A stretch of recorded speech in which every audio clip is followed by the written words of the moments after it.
Good evening. This is All India Radio, Kohima. I'm Jonas Yantan with Evening News. The headlines. Prime Minister Narendra Modi says government has worked to modernize fisheries sector in the last 8 years. Union Finance Minister Nirmala Sitharaman begins her pre-budget 2023 consultations. Land Resources Department organizes training for coffee farmers, says quality matters over quantity. And Prime Minister Narendra Modi to distribute 71,000 appointment letters to the newly inducted recruits tomorrow. Now the news in detail. Today is World Fisheries Day. Prime Minister Narendra Modi has said that the government has worked to modernize the fisheries sector in the last 8 years. In a tweet today, Modi said the efforts include integrating the latest technology, upgrading infrastructure, and ensuring greater credit to fishermen. World Fisheries Day served to focus on changing the way the world manages global fisheries to ensure sustainable stocks and healthy ecosystem. On the occasion, government is awarding best performing states and districts for the past 3 years. Union Finance Minister Nirmala Sitharaman began her pre-budget 2023 consultations with the first group of leaders from industry and experts in infrastructure and climate change in New Delhi today. Minister of State for Finance Pankaj Chowdhury and Dr. Bhagwat Kishan Rao Karat, Finance Secretary Dr. T.V. Somanathan and Chief Economic Advisor Dr. Ananta Nageswaran were among others attended the meeting. Department of Land Resources today organized a training program on pre-harvesting of coffee under PM-KSY WDC 2.0 at Zilise Farm Kifere for coffee farmers from 10 villages. In his keynote address, DPO Lipichem said the department, being nodal department for coffee, has been providing coffee to interested farmers for a couple of years and they are harvesting now. He said today's training was conducted for the many farmers who don't know how to harvest quality coffee which compromise cost and cause losses. Stating that Gifre coffee is said to be one of the best coffees in terms of flavor, taste and aroma, he asked the farmers to harvest quality and not quantity to capture the market. Lipichem said the department has in-house trained resource persons for coffee and asked the farmers to approach the department if any problem is encountered. He also encouraged the farmers to form WhatsApp group and share learning experience so that each one learn from each other. In the technical session, the department shared on how coffee price is determined as per harvest. Field demonstration on the process of harvesting, drying method and cupping of coffee were also conducted. Prime Minister Narendra Modi will distribute about 71,000 appointment letters to newly inducted recruits tomorrow through video conferencing. He will address the appointees on the occasion. The physical copies of the appointment letters to the new appointees will be handed over at 45 locations across the country. The Rozgar Mela is a step towards fulfillment of the commitment of Prime Minister to give a top priority to employment generation. In October this year, appointment letters were handed over to 75,000 newly inducted appointees under Rozgar Mela. Prime Minister Modi will also launch the Karma Yogi Prarambh module. The module is an online orientation course for all new appointees in various government departments. They will also get an opportunity to explore other courses on igotkarmayogi.gov.in in platform to enhance the knowledge, skills and competencies. Senior IAS officer Gaurav Dwivedi today assumed charge of Chief Executive Officer of Prasar Bharati. Dwivedi is a 1995 batch IAS officer of the Chhattisgarh cadre. President Draupadi Murmu has appointed him for a period of 5 years.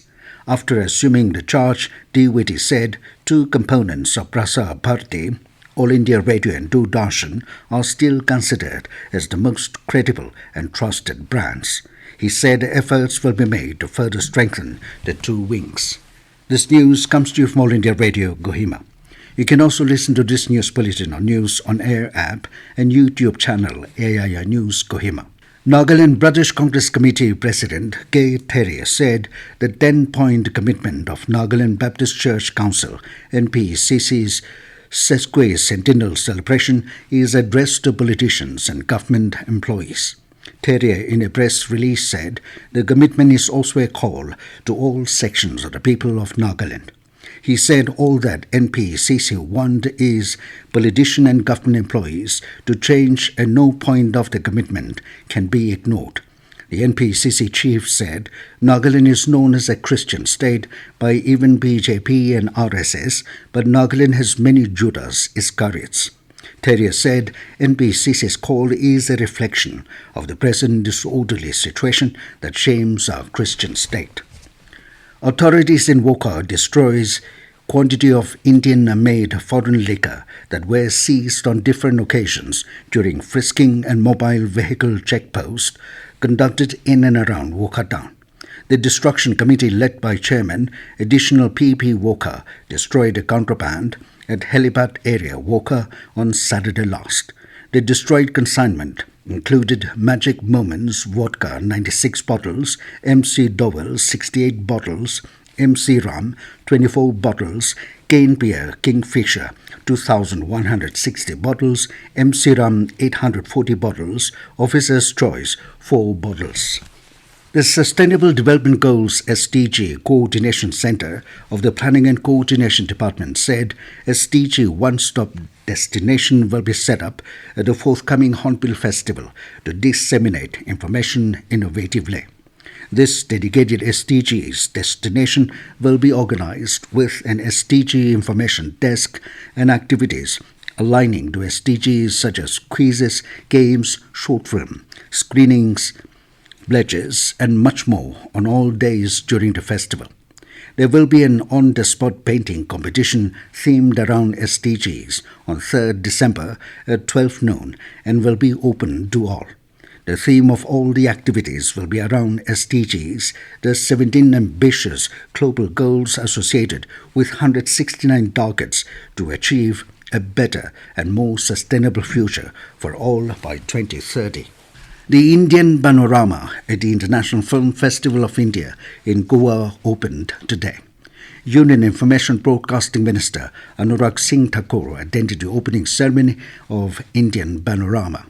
Speaking on the occasion, the minister congratulated the filmmakers whose movies are being screened at the IFFI. He thanked all the jury members for taking out time to watch all the movies and selecting the best among them for the Indian Panorama. The segment stated with a screening of the Kannada feature film Haddin Nelendu, directed by Prithvi Kannanur. 25 feature films and 20 non-feature films are being showcased in this section. Vivek Agnihotri's Kashmir Files and S.S. Rajamouli's RRR will be screened in the Indian Panorama section. India Panorama films represent different languages, regions and cultures of our diverse country. Kannada, Telugu, Malayalam, Marathi, Hindi, Odia, Manipuri, Maithili and English films have been selected for this year in this segment. Nagaland Directorate of Youth Resources and Sports said Inter-Tribal Indigenous Games competition will be organized at a forthcoming Hornbill Festival. The department said the indigenous games for men will include stilled bamboo race, traditional shot put, traditional fire making. All the tribal participants have been asked to send one participant each from each tribe for these games. Tug-of-war will be held for both men and women, with 8 participants from each tribe for both categories. The department said inter-tribal indigenous games competitions are subject to tribal cultural troops only. And now to end the news, here are the main points again. Prime Minister Narendra Modi says government has worked to modernize fisheries sector in the last 8 years. Union Finance Minister Nirmala Sitharaman begins her pre-budget 2023 consultations. Land Resources Department organizes training for coffee farmers, says quality matters over quantity.